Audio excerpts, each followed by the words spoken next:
We want to get congressional reaction now from two leaders of the Senate Armed Services Committee. Jack Reed, a Democrat from Rhode Island, and the committee's top Republican, James Inhofe of Oklahoma.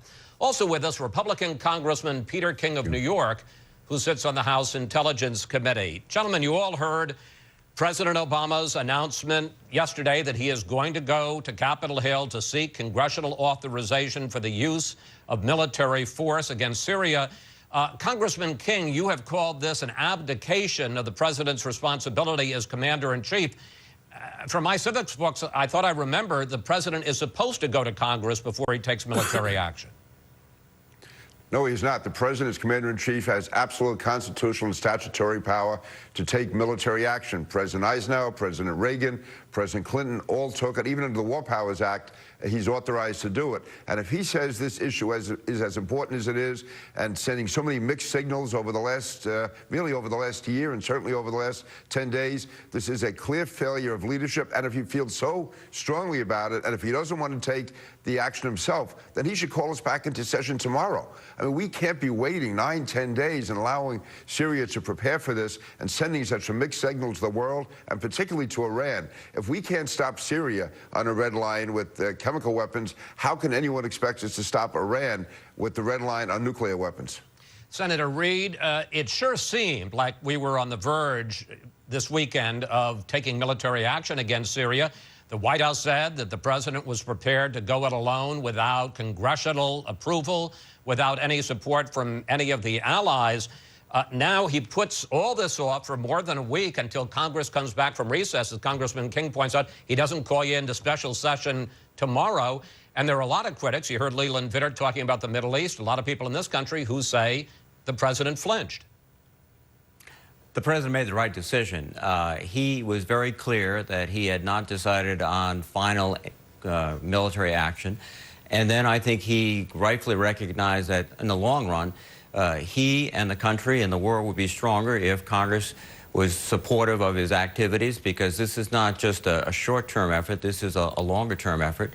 And I think also, too, his response was in recognition of many Republicans and Democrats who were calling for congressional participation. So I think he made the right choice. I think he has to work very hard to get the consensus. And I think he also has to continue to work internationally to build a strong international coalition. So that will help not only in carrying out this operation, but also give him additional support within Congress as he builds his coalition. So I think he made the right choice. Senator Inhofe, you, before the president made the decision to go to Congress, you had been very public and very critical of what you saw as the president's limited plan to strike at Syria. Best guess, sir, as a veteran of Capitol Hill, will Congress approve the authorization for the use of force? Well, first of all, I don't think they will. And Chris, for some reason, nobody wants to talk about the real serious problem here, and that is the condition of our military today. Now, it was a week ago that I said that I would oppose going in and having military intervention against Syria. It may sound real easy when people like the Secretary Kerry say that this is going to be quick and we're going to go in and we're going to send a few cruise missiles, wash our hands, and go home. It doesn't work that way. This could be a war in the Middle East. It's serious. And now you've got to realize what this president has done to our military.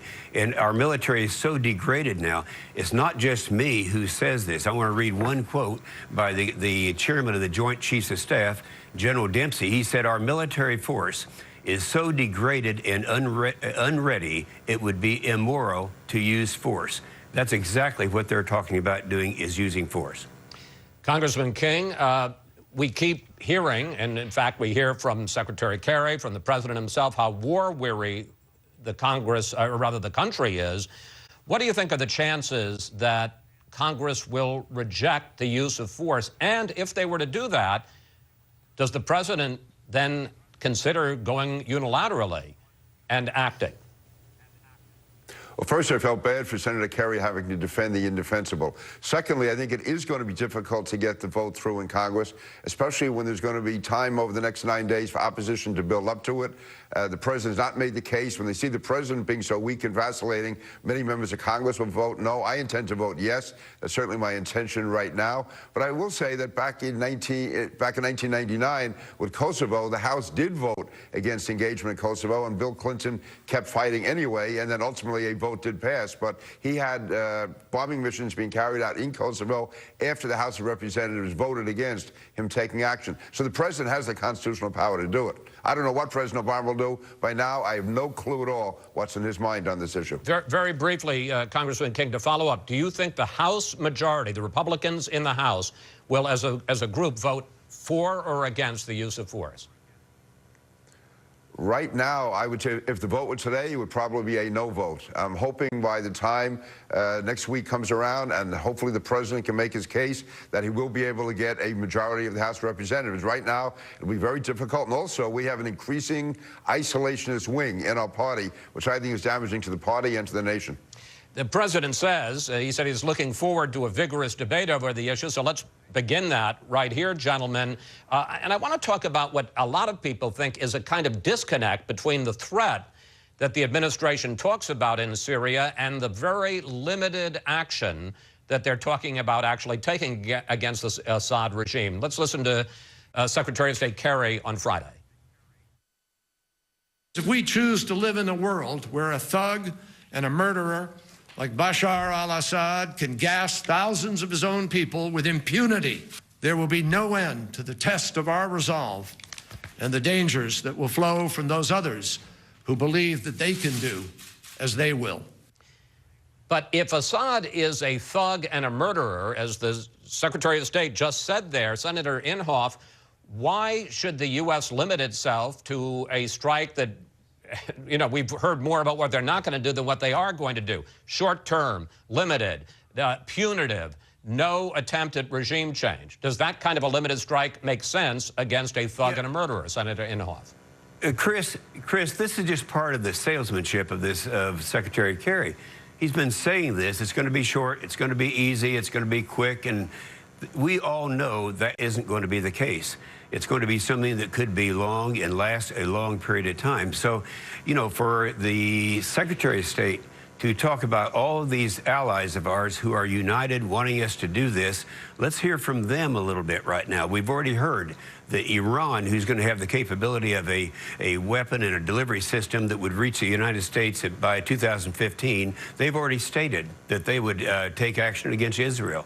So it's not quite that easy. By the way, we are going to be meeting on Wednesday, our Senate Armed Services Committee, and I hope to get this point across, that we're going to have to somehow tie in our capabilities with the military that we have right now with what the president wants to do. Senator Reid, let's talk about the nature of this kind of limited attack that the administration is pushing for. Secretary Kerry said that we cannot allow Bashar Assad to gas hundreds of his people with impunity. But we will allow him to slaughter 100,000 of his people with bombs and guns? Well, the objective that we're trying to achieve here is to reaffirm a standard of international law that has existed since the end of World War I, that chemical weapons will not be used. The president believes, and I think his military advisors have given him options that are vigorous and limited, and clearly limited, because we want to vindicate this principle of international law, not just in the case of Syria, but as others have suggested, there are countries in the region, there are countries across the world, in North Korea, for example, that have chemical weapons. We want to make it clear that they cannot be used. That's the principle here. There are other issues with respect to supporting the Syrian opposition. I believe the president should continue to carry through on his pledges to supply, in this case, limited lethal aid, such as anti-tank weapons and weapons like that. But this issue is about, in terms of the whole world, stopping as best we can the use of chemical weapons. As I discussed with Secretary Kerry, this is not just about Syria. It's also about Hezbollah and North Korea and Iran. Senator Inhofe, what kind of message does the president send when he calls a timeout of more than a week on taking action, says he's going to give it to Congress, talks about a very limited attack, and then heads off to Europe? What message should our enemies around the world read from this? Well, Chris, first of all, I think the thing that should not have been done is the line in the sand, or the red line, saying we are going to do this, sounding very, very proud. If he's going to make that statement, he ought to stay with it. And even though I didn't agree and don't agree with what he's going to ultimately want to do. But if you're going to say something, you got to back it up. And this president clearly has retreated from the position that he took, not just in the last couple of days, but about a week ago when he talked about the red line. Senator Reid, finally, let's play this out. Let's suppose you have the debate in Congress. You just heard Senator Inhofe and Congressman King say that they think that it's a very risky matter, that this may not pass. What if Congress rejects the use of force? Does the president go ahead unilaterally after Congress has rejected it, after he has spent a week seeking their support? And what message would congressional rejection send to our friends and our allies and our enemies in the Middle East? Well, first, I think the president has to work diligently, not just the president, but his whole cabinet has to work diligently to convince not just the Congress, but the American people that this is in the interest of the United States, not just simply in the interest of another country, that vindicating this international norm will be incredibly important to us, to our close allies like Israel, and also will put us in a position, I think, as my colleagues have suggested, as we confront further issues in the Middle East, such as the Iranians' aspirations. So this is critically important, and I think that case can be made and should be made. I think that if there is another serious incident by the Syrians, if they again use chemical weapons, as Secretary Kerry suggested, the president has already stated and feels that he has the international authority to move forward, that the president has that. So I think the real issue here is making sure, and as Jim Inhofe indicated, we're beginning those deliberations next week with the Foreign Relations Committee and the Armed Services Committee to build the case to get the support of Congress, but just as importantly, get the support of the American people. Senator Reid, Senator Inhofe, Congressman King, I want to thank you all for joining us today. Many of your colleagues wanted to debate the president's plan. Now you'll get your chance, gentlemen. Thank you. Good. Thank you, Chris. Coming up.